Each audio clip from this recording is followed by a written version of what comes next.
तक हमने मौलिक अधिकार के बारे में पढ़ा था। आज हम पढ़ेंगे मौलिक कर्तव्य यानी फंडामेंटल ड्यूटीज़ के बारे में। ये जो फंडामेंटल ड्यूटीज़ है, ये कॉन्सेप्ट, ये आइडिया या फिर ये भावना हमने लिया है रशिया से यानी रूस से। 1975 में क्या हुआ था, हमारे भारत में एक इंटरनल इमरजेंसी आया था यानी आंतरिक आपातकाल। ये इंदिरा गांधी के टाइम की बात कर रहे हैं। तब क्या हुआ था, तब सरकार ने एक कमेटी, एक समिति बनाया। उस समिति का नाम था स्वर्ण सिंह कमेटी।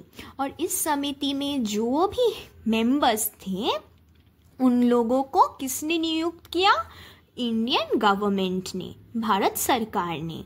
और इस समिति ने कहा कि जो फंडामेंटल ड्यूटीज़ है, जो मौलिक कर्तव्य है, उसे हमें ऐड करना चाहिए कॉन्स्टिट्यूशन में यानी संविधान में। हमें क्या जोड़ना चाहिए, हमारे मौलिक कर्तव्य को। और ऐसा क्यों करना चाहिए, क्योंकि people should know their duties towards the country. हमारे जो भारत के नागरिक हैं उन्हें पता होना चाहिए कि उनका कर्तव्य क्या है उनके देश के लिए। इसलिए 42nd कॉन्स्टिट्यूशनल अमेंडमेंट एक्ट जब हुआ 1976 में, यानी 42nd संवैधानिक संशोधन अधिनियम जब हुआ, तब क्या हुआ, तब इन फंडामेंटल ड्यूटीज़ यानी मौलिक कर्तव्य को हमने कॉन्स्टिट्यूशन संविधान में जोड़ा। और उसे जोड़ा पार्ट 4A में, भाग 4A में फंडामेंटल ड्यूटीज़ को जोड़ा गया। और जब पहली बार हमने अपना फंडामेंटल ड्यूटीज़, मौलिक कर्तव्य को कॉन्स्टिट्यूशन या संविधान में जोड़ा, तब उनमें 10 फंडामेंटल ड्यूटीज़ हुआ करते थे, 10 मौलिक कर्तव्य, जो आर्टिकल 51A में हुआ, अनुच्छेद 51A। पर अभी हमारे पास 11 फंडामेंटल ड्यूटीज़ हैं, तो एक बाद में जोड़ा गया। और वो कब जोड़ा गया, 86 कॉन्स्टिट्यूशनल अमेंडमेंट एक्ट 2002 में इसे जोड़ा गया। तो अभी हमारे पास 11 फंडामेंटल ड्यूटीज़ हैं। यानी जब पहले बना था फंडामेंटल ड्यूटीज़ भाग 4A में, तब 10 हुआ करते थे। अभी हमारे पास 11 फंडामेंटल ड्यूटीज़ हैं। तो इस चैप्टर में आपको पता होना चाहिए कि वो 11 फंडामेंटल ड्यूटीज़ क्या है। अब देखिए, fundamental duties are non justiciable, no legal sanction. यानी अगर आपका मौलिक कार्य आप ना करें तो कोई आपको कोर्ट में ले जाकर आपको दोषी नहीं कह सकता। अब हम जानेंगे वो 11 फंडामेंटल ड्यूटीज़, कर्तव्य क्या है। एक नागरिक को कौन से कर्तव्य का पालन करना चाहिए। पहला, follow the constitution, national flag and anthem. यानी जो संविधान है उसका पालन करना चाहिए। और जो हमारे नेशनल फ्लैग यानी राष्ट्रीय ध्वज है और एंथम यानी राष्ट्रीय गीत है, उसका सम्मान हमें करना चाहिए। फिर cherish the ideals of freedom struggle.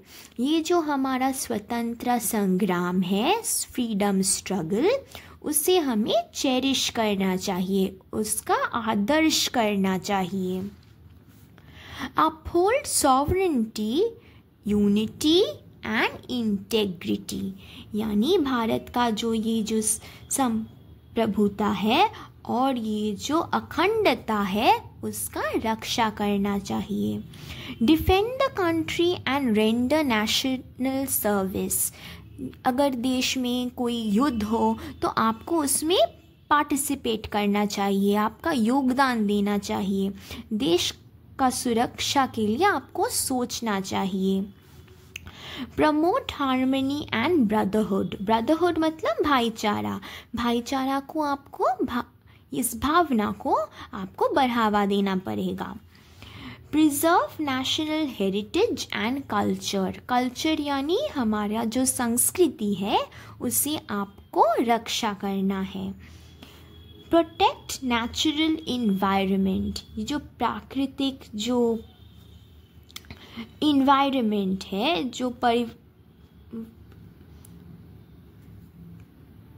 Develop scientific temper and humanism, ये जो मानवता है और साइंटिफिक टेम्पर यानी एक वैज्ञानिक सोच, एक वैज्ञानिक दृष्टि से आपको देश को लेके जाना है। Safeguard public property and abjure violence, यानी वायलेंस, कुछ मारपीट, ये सब से आपको दूर रहना है और सेफगार्ड करना है, सुरक्षा रखना है किसे? पब्लिक प्रॉपर्टी, जो सार्वजनिक संपत्ति है उसे हमें सुरक्षित रखना है। क्योंकि हम देखते हैं कि अगर हमें सरकार पे गुस्सा निकालना हो तो हम क्या करते हैं? बस जला देते हैं। तो ऐसी चीज़ें हमें नहीं करनी चाहिए। स्ट्राइव टूवर्ड्स एक्सीलेंस, मतलब प्रोग्रेस, उन्नति के दिशा में हमें बढ़ना चाहिए, एक्सीलेंस की तरफ। और जो आखिरी पॉइंट है, जो ये बाद में जोड़ा गया है, provide opportunities for education to children 6 to 14 years.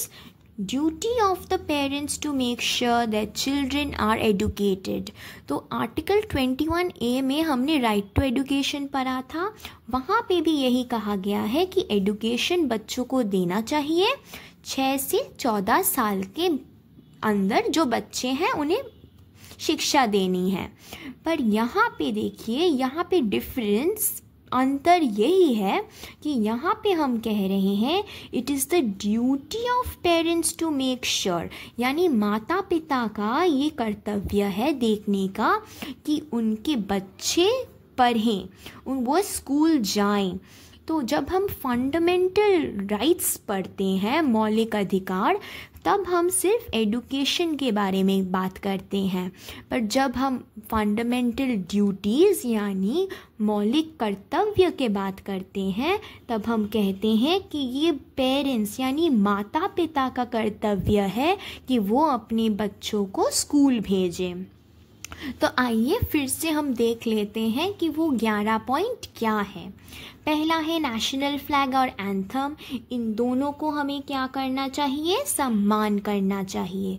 फिर आता है फ्रीडम स्ट्रगल को हमें चेरिश करना है, यानी ये जो हमारा संग्राम हुआ था फ्रीडम के लिए, स्वतंत्रता के लिए, उसे हमें चेरिश करना है, आदर्श करना है उसका। फिर आता है यूनिटी, यानी हमें क्या करना चाहिए? अखंडता बना के रखना चाहिए। बॉर्डर में क्या करना है? डिफेंड कंट्री, अगर कोई हम पे आक्रमण करे तो हमें अपने देश का रक्षा करना है। भाईचारा बना के रखना है, ब्रदरहुड। मॉन्यूमेंट यानी हमारे कल्चर, हमारी हेरिटेज, इसको भी रक्षा करना है। इन्वायरमेंट, जो प्रकृति है हमारे चारों ओर, उसका भी हमें रक्षा करना है। फिर एक साइंटिफिक टेम्पर, एक वैज्ञानिक सोच रहनी चाहिए, तभी क्या होगा? प्रोग्रेस होगा, उन्नति होगा।